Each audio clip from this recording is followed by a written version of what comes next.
I'm Dr. Ken Dutton-Regester, and I'm a cancer researcher and owner and founder of a science communication company called Excite Science Communications. So as a cancer researcher, I'm always trying to get out there and tell people and teach people about what cancer is.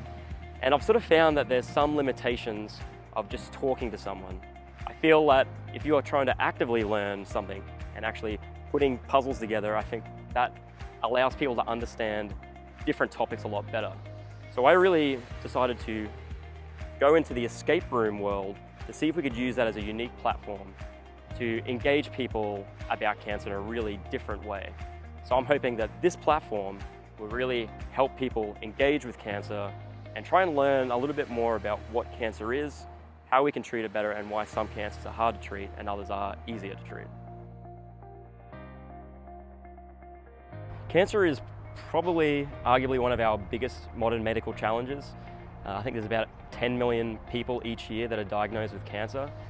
And the thing is with cancer is that a significant proportion of them are preventable. So if people are aware of what cancer is and how they can actually implement strategies in their day-to-day lives to reduce risk, it can have a really massive impact on health and survival later in life. So we really think that this escape room will be a really unique way for people to understand about how cancer occurs to reduce their risk in the future.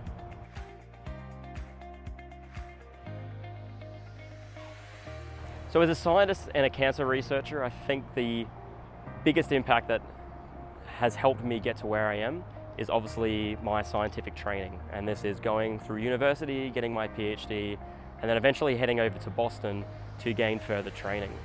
So without that, that really wouldn't have put me in the position to begin to actually talk to other people about the research that I'm working on.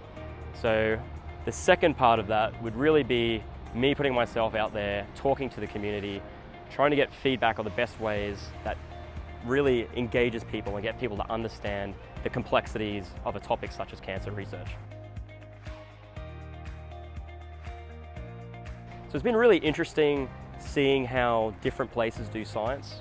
So the way science is done in some places here in Australia can be completely different to other parts of the world. So when I went to the US, it was completely different. The institute that I went to worked on really bold and ambitious projects. And it was really that experience from both of those different institutions or different countries that's allowed me to take a little bit of each to combine them into a sort of new philosophy on how I approach cancer research.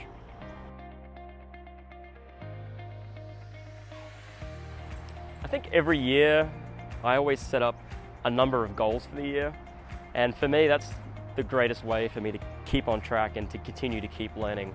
And I make sure to keep a good balance, so I don't just have career goals, I have personal goals. So one year was to learn how to make macarons. Another year it was to read 10 books within the year.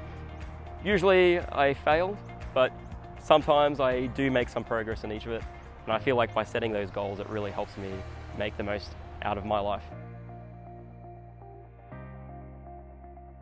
My passion about cancer research really stemmed from high school when I went down to Canberra and studied a course there called, I think it was Medical Science or Diseases and Drugs.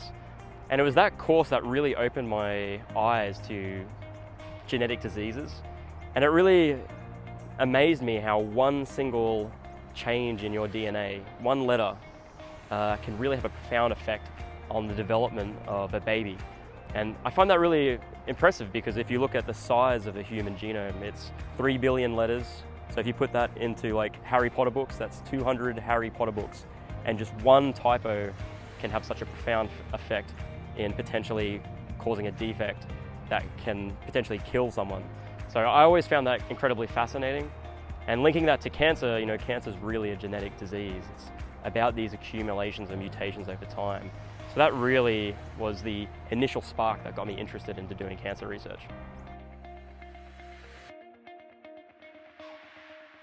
I'm always asking myself, is this the best approach to communicate science? And that really stems the question of, why do we communicate the way that we do? Why do we communicate through traditional seminars, why can't we try something different? Why can't we take something that's done in a completely different realm, but combine that with science to make something that's more engaging? And for me, that's my why. Why do we need to know about cancer?